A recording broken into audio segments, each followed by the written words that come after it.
Barbados has been working with multiple metaverse companies, and they're trying to establish this concept of digital sovereign land. The digital space that is the metaverse, and you have the physical and you have the digital. Some people talk about phygital. Changing the world, one blockchain at a time, with George Levy. Brought to you by Blockchain Institute of Technology. Hey, blockchain visionaries, it's George Levy. Welcome to Changing the World, one blockchain at a time, where we feature the leading minds and personalities in blockchain, Bitcoin, and cryptocurrency. Today, we are very pleased to have Kellyanne Beepat. Kellyanne Beepat lives in Barbados, and she's a certified blockchain professional from BIT and a certified cryptocurrency investigator from Blockchain Intelligence Group. The Caribbean nation of Barbados has been in the news about how advanced they are, specifically when it focuses into the metaverse. In fact, what they're stating is that they want to establish digital sovereign land. That's a very, very tall ambition. Today, we have the opportunity to talk to Kellyanne, who actually works there and is very actively involved. And we're going to get her views on Barbados, cryptocurrencies, and the metaverse. Kellyanne, what a great opportunity and pleasure to have you on the show. Thank you so very much, George, for having me. It is a pleasure. One thing that I find fascinating about working with you, first off, you're a certified blockchain professional in BIT, but you're also a certified cryptocurrency investigator. Yes. You're actually very involved in this space. And this is actually this type of knowledge, this type of in-depth exposure into the space is very, very valuable. So I want to ask you a question because you're in a very important vantage point. You are in Barbados. Now, I've seen Barbados regularly discussed as being cryptocurrency friendly. That's a big, big term to say about a specific jurisdiction. And in your experience, how do you see the description of Barbados being cryptocurrency friendly? Well, I think Barbados has produced some amazing collaborations as it relates to digital currency solutions. I know one company in particular, which may be highlighted regularly in the media, is Bit. It's a locally based fintech company. And they have spearheaded several initiatives. They have partnered with various central banks to pilot and launch central bank digital currencies, not only in the Caribbean, but globally as well. They have created M-Money, which is a digital version of the Barbadian dollar. So people were able to download the M-Money apps and merchants as well, and be able to pay for some goods and services. I believe there are many merchants that are still utilizing this. And they're not the only fintech companies based in Barbados. I mean, the financial services industry in Barbados, I mean, they've seen many fintechs make Barbados their home because we have the knowledge base here in our people, you know. We have pretty robust infrastructure in place. And although we are not a tax haven, George, I want to be clear on that, foreign countries can really benefit from tax exemptions on gains that they may make from foreign cryptocurrency exchanges, for example. And we've also seen the Barbados Stock Exchange listing crypto assets and security tokens, right? And this is just in order to boost trading. So cryptocurrencies are not illegal in Barbados, but when you consider what crypto-friendly means, you know, or how is that portrayed to a Barbadian, like what is that exactly? So in my mind, on the one hand, we have a crypto-friendly Barbados, which engages in the space. We welcome investors. We welcome companies to come in and collaborate. We have persons working diligently with the government to pioneer various initiatives. But I also think the description of friendly needs to relate to something that is easy to understand, easy to access. It's easily integrated into everyday use. So for the average Barbadian, is cryptocurrency viewed as easy to understand? Is it easy to access? Can we readily use our crypto in our everyday lives? Can we pay for groceries using crypto? Or if we go to buy our coffee from Italia Coffee House, and by the way, that's a local coffee franchise, really good. Anytime you're in Barbados, you have to try it. Thank you for letting me know. You're welcome. So can you do these things? If you want to sell your crypto, can you easily link a local bank account to an exchange and move your crypto between those platforms? So these are some questions that come to my mind when I think about friendliness. So currently, we know commercial banks take their lead from central banks, okay? And central banks are going to have their risk framework that determines the level of risk they're willing to take and the types of transactions they will allow. And this is based on many factors, with regulation being a major one. So not only that, but the level of additional resources and education and training from a banking standpoint, and the management of crypto transactions, which, that's going to be a major factor in deciding whether we're going to see an immediate shift or a gradual shift, or whether we continue to err on the side of caution for as long as possible, maybe. And then we have the regulatory component as well, because our regulators need to know how to manage the oversight of crypto activities, because they're slightly different.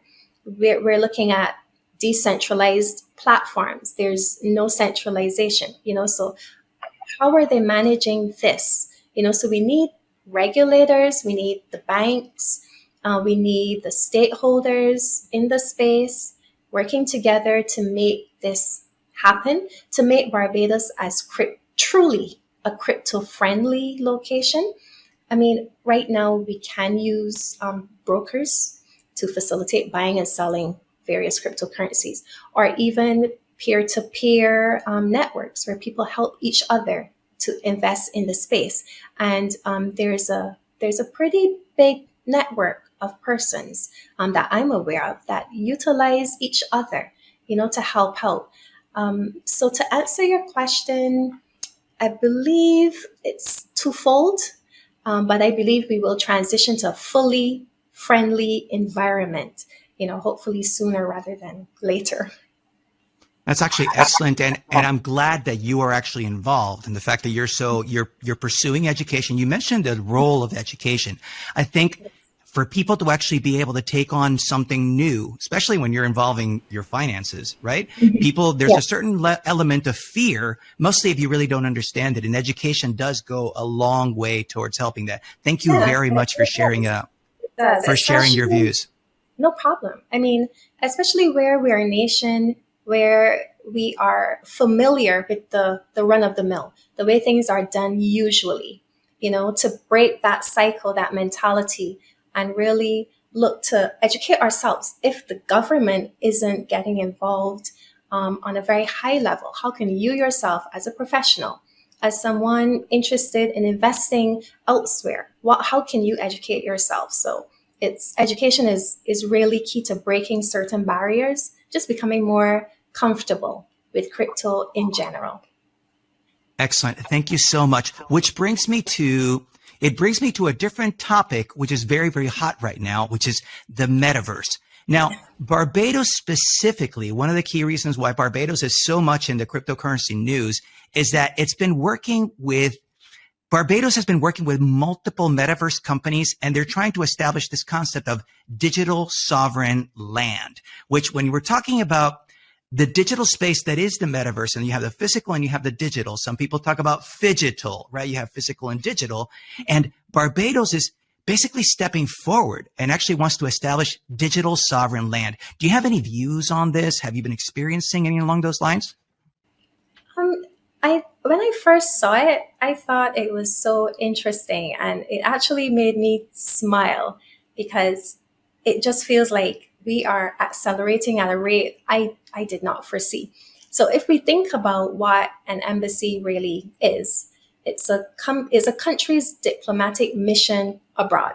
Okay, so from political to social, even cultural relations can be fostered between different countries through the use of embassies. I think currently Barbados may have about 14 embassies globally and several of other consulates, I believe.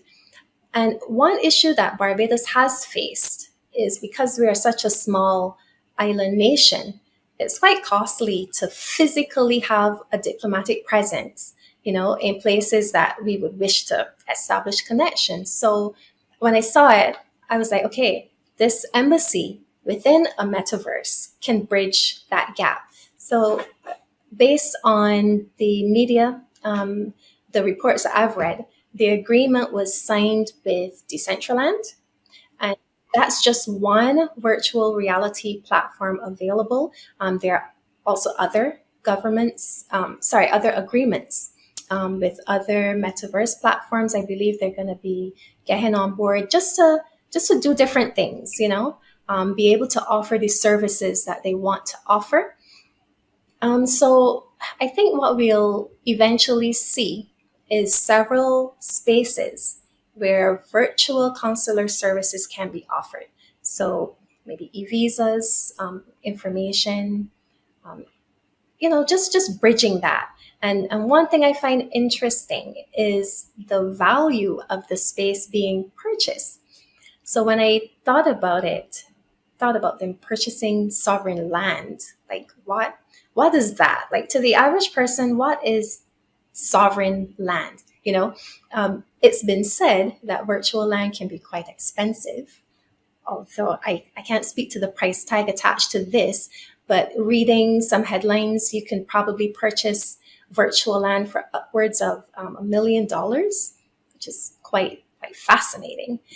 However, the fact that the embassy becomes accessible and is inclusive, regardless of where you are in the world, that experience becomes invaluable to me. So, and it's not negating the need for a physical presence, but it just opens up so many opportunities for connections, which would otherwise be closed off. So you can't really attribute a value to that. The value is in the connections and the people and what that embassy is going to represent. That's fantastic. One thing that I would say about what you brought up is the metaverse presents an opportunity for people to be able to experience it regardless of geographic location. Like right now, we are conducting this interview right now, and I'm actually in Miami, Florida, and you're in Barbados, and we're able to leverage the web. But in the metaverse, we could both be literally in the same spot, right? And this type of this different concept of sharing the same space in the metaverse, regardless of where we may be in the physical space, is truly fascinating. Thank you very much. You're welcome. Kellyanne, I am very, very grateful we had the opportunity to speak with you. Very excited about everything that's going on with Barbados. And thank you so much for sharing your views and expertise on this topic. Thank you. You're most welcome. I hope you enjoyed this video and that you learned something in the process. I bring you brand new videos every single week, so make sure to subscribe to this channel. And if you have any questions or comments, please leave them below. I would love to hear from you. Until next time, I'm George Levy. We're changing the world one blockchain at a time. See you next time.